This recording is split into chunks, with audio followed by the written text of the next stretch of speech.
This is Barbara, the deaconess of the church. She is here to retrieve the Holy Lyre to Hamil. May the Animo Archon protect you. I'm not really in a position to speak compared to our acting Grand Master, but I still want to thank you all on behalf of all of Mondstadt for your assistance. Fortunately, everything was resolved peacefully. I can't imagine how an all-out war between the military and the dragon would have ended. Now the Fatui have no choice but to keep their mouths shut. They must be annoyed that things didn't turn out as planned for them.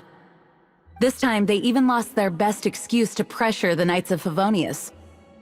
Diplomatically speaking, they gained nothing, and on the contrary, simply proved just how vexatious they can be.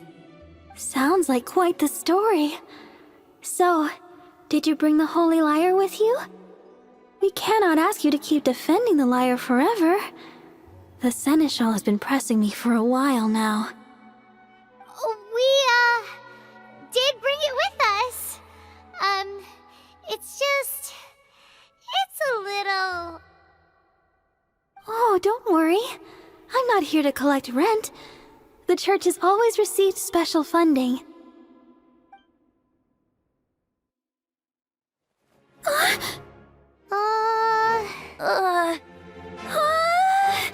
Holy Lyre! Lord Barbados!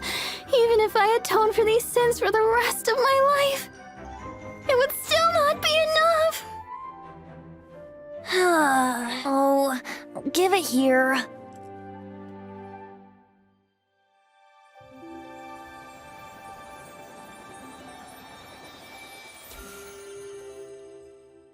How could this... The Holy Lyre, but how... Huh? Let Paimon see! No. I don't know how you managed to fix it, but you'll never touch the lyre again! We, really should get going. That trick I used to repair the Holy Lyre. I mean, the magic I used isn't going to hold forever, you know. What? You tone-deaf bard! Hey, don't go! Huh?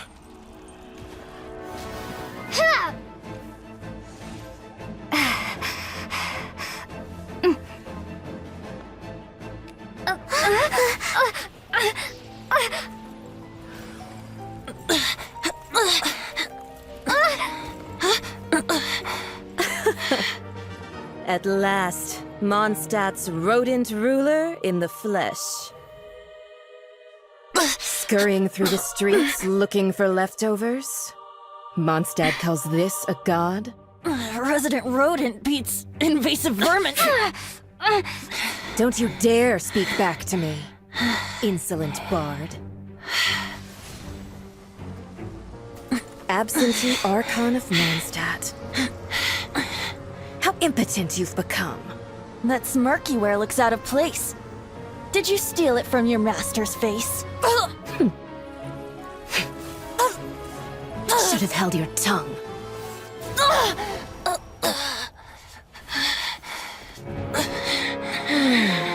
So, this is a gnosis, huh? Wouldn't be caught dead wearing this ugly thing in public.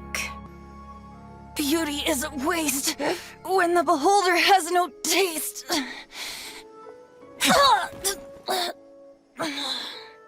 Venti!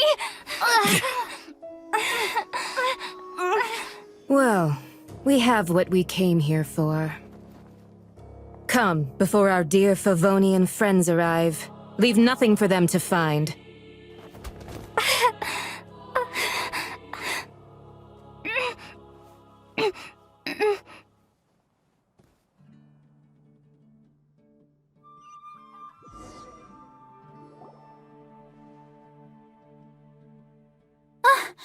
Honorary Knight, you're awake!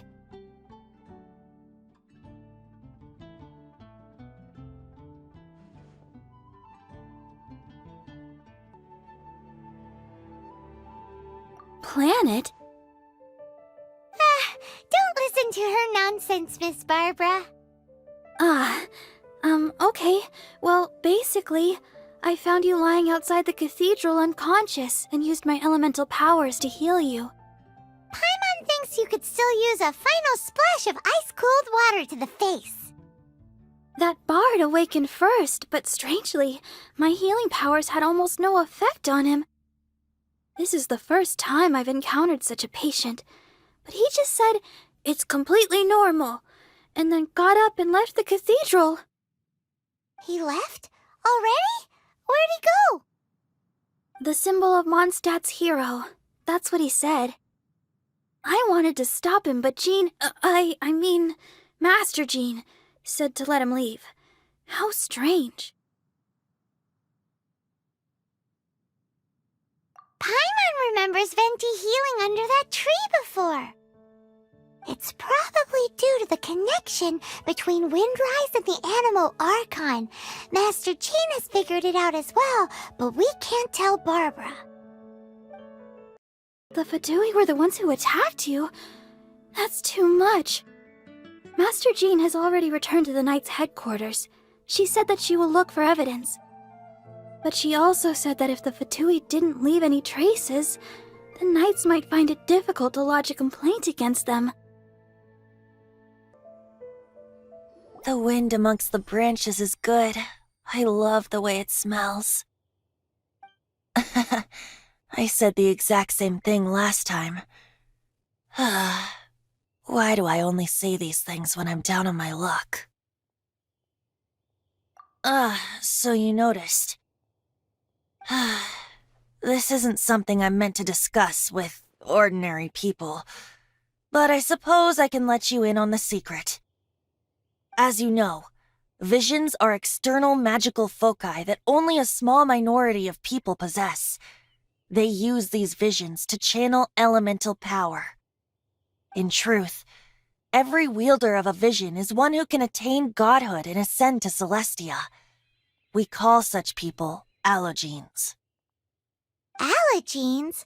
Paimon's never heard of them before. That's because this is a secret that only Archons are privy to. We don't need primitive tools like visions.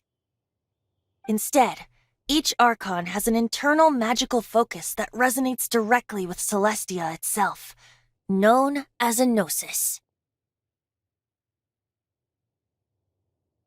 It's just a glowing glass ball I carry around to avoid suspicion.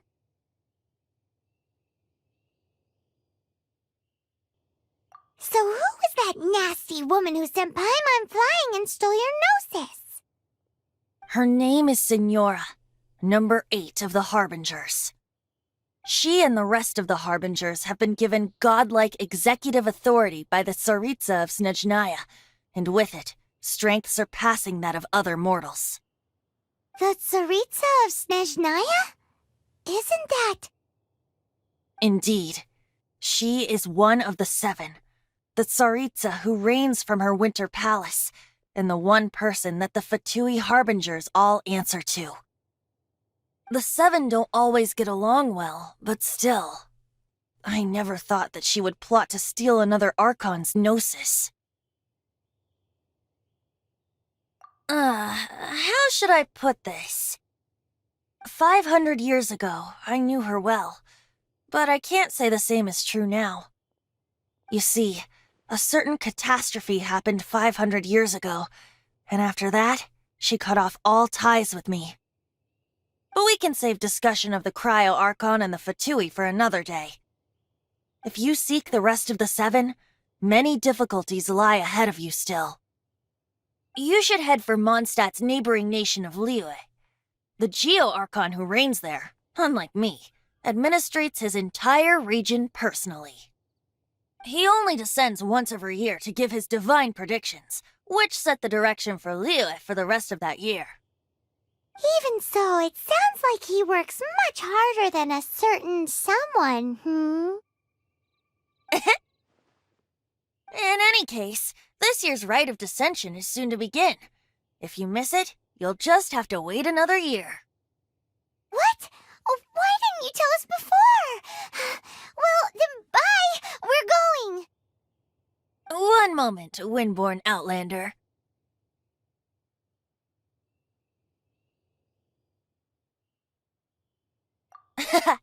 Just use it gratefully.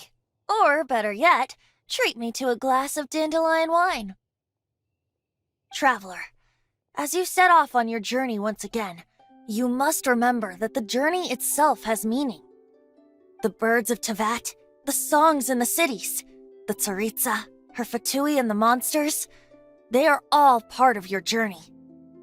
The destination is not everything, so before you reach the end, keep your eyes open.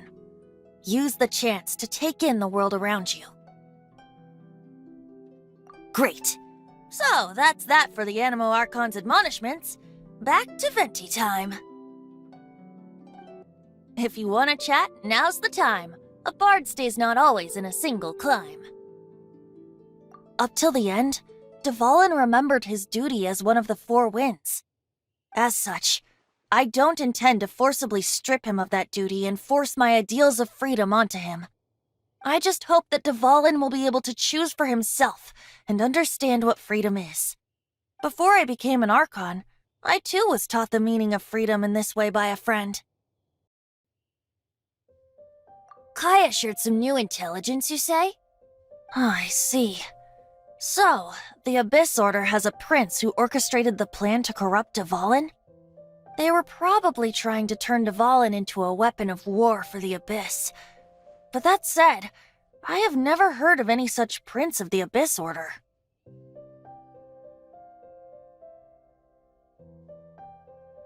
I think so too. Apparently. But how does a prince come out of nowhere and take command over the entire Abyss Order? That Fatui lady didn't hang around, did she? She just grabbed your gnosis and left? She wanted to avoid any eyewitnesses from the Knights of Favonius. The slightest slip-up here would have destroyed the Fatui's diplomatic relations with the Knights. So they're just gonna keep acting like Mondstadt's allies as if nothing happened? If only the Seven Nations had banded together against the Abyss Order in the first place. The Fatui possess the strongest military among the Seven Nations, yet they've used it to steal the Holy Lyre, covet the power of gods, and use Dvalin as a bargaining chip against the Knights. Speaking of the lyre, didn't Diluc say something like this before? He said that the Fatui can only run amok across the Seven Nations and threaten the Knights because of the Harbingers. Yes. As I said earlier, the Cryo-Archon has given them authority and strength beyond that of other mortals. The Tsaritsa... I haven't seen her in 500 years. What is she thinking? What's her plan? Whatever the answer is, I have a feeling it's only going to make your search for the Seven all the more difficult. As I said before, vision wielders are known as allogenes and may ascend to Celestia. A gnosis is a higher-order nexus of elemental manipulation and is emblematic of an Archon's status as one of the Seven. But as for which of the Seven took your brother, I'm sorry, I don't know. Wait, as one of the Seven, I'm not clear of suspicion yet either, am I?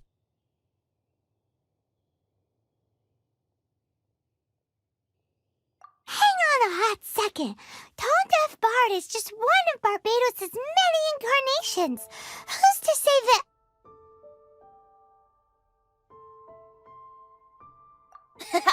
We're a great team indeed. Say, once you find your brother, how would you like to become one of the new Four Winds? You don't seem too into it. Hey, Tone Deaf Bard! If being one of the Four Winds means free food, you can consider Paimon.